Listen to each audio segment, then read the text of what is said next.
Hello दोस्तों, आज हम करेंगे मैथ के महत्वपूर्ण प्रश्न को हल। क्वेश्चन में दिया है कि प्रिया और राहुल की औसत उम्र शादी के वक्त 25 वर्ष थी।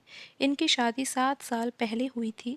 इसी बीच एक बालक का जन्म हुआ और अब परिवार की औसत उम्र 22 वर्ष है।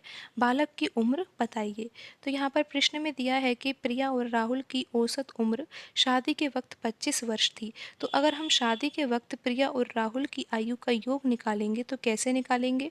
हमें औसत में गुणा करना होगा 2 से, क्योंकि यहाँ पर 2 व्यक्तियों की बात हो रही है, प्रिया और राहुल की। और ये जो औसत दिया हुआ है, औसत उम्र जो दी हुई है, ये प्रिया और राहुल की ही दी हुई है, 2 व्यक्तियों की दे रखी है। तो आयु का योग निकालना है तो 25 में गुणा करेंगे हम 2 का, और यहाँ पर हमें ये पता लग जाएगा कि प्रिया और राहुल की आयु शादी के वक्त कितनी थी। शादी के वक्त इनकी आयु का योग कितना था? 50 वर्ष था। अब बात हो रही है शादी के 7 साल बाद की, यानी कि वर्तमान में बात हो रही है। तो यहाँ पर जो पी है, हमने पी दर्शाया है शादी के समय। तो अब 7 साल बाद की बात हो रही है, तो यहाँ पर हम लिखेंगे कि प्रिया की आयु में अब 7 साल की वृद्धि हो गई है, यानी कि 7 साल बढ़ गए हैं। और राहुल की आयु में भी 7 साल बढ़ गए हैं। और इसी बीच एक बच्चे का जन्म हुआ, उसको हम दर्शा रहे हैं सिर्फ चाइल्ड से। तो अब हम इनकी आयु का योग भी निकाल सकते हैं, क्योंकि औसत दिया हुआ है। तो औसत यहाँ पर 22 वर्ष है और परिवार में सदस्य अब 3 है, तो हम यहाँ पर 3 से गुणा करेंगे और ये आ जाएगा 66 वर्ष। तो आइए अब हम इसको हल करते हैं। यहाँ पर हम इसको इक्वेशन 1 मान रहे हैं और ये इक्वेशन 2 है। तो अब हम इक्वेशन 2 को हल कर रहे हैं, जिसमें लिखा हुआ है P, और यहाँ पर ये R, और यहाँ पर लिखा हुआ है ये C। और संख्या को जोड़ेंगे तो 7 और 7 कितना हो जाएगा? ये 14। और ये किसके बराबर है? 66 वर्ष के बराबर है। अब यहाँ पर आप इक्वेशन 1 से प्रिया और राहुल की आयु को लिख सकते हो, और ये है 50 वर्ष के बराबर। तो यहाँ पर आ जाएगा ये 50, और ये है 14, और प्लस है यहाँ पर ये चाइल्ड बराबर ये है 66 वर्ष के। तो यहाँ पर 50 और 14 कितना होगा? 50 और 14 होगा यहाँ पर 64। तो चाइल्ड की आयु कितनी आ जाएगी? 66 में से हम 64 घटाएंगे तो ये आ जाएगी 2 वर्ष के बराबर।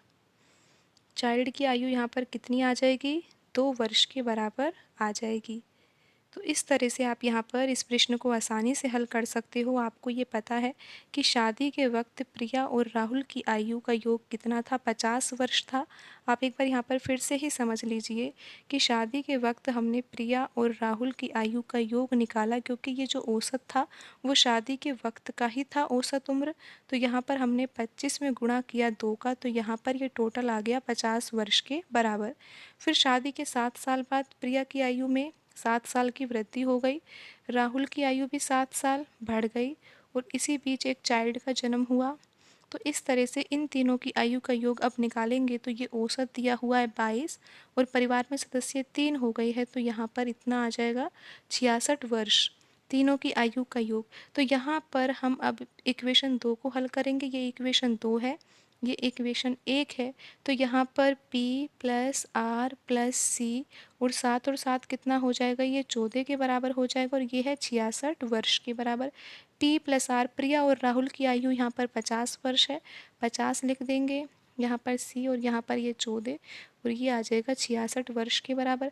50 और 14 कितना होता है? 64 होता है। 66 वर्ष में से 64 वर्ष घटाएंगे तो यहाँ पर चाइल्ड की आयु कितनी आ जाएगी? 2 वर्ष आ जाएगी। और आप देख सकते हो ऑप्शन बी में लिखा हुआ है 2 वर्ष, तो यहाँ पर 2 वर्ष सही आंसर होगा। आज की वीडियो में इतना ही, मिलते हैं अगली वीडियो में। धन्यवाद।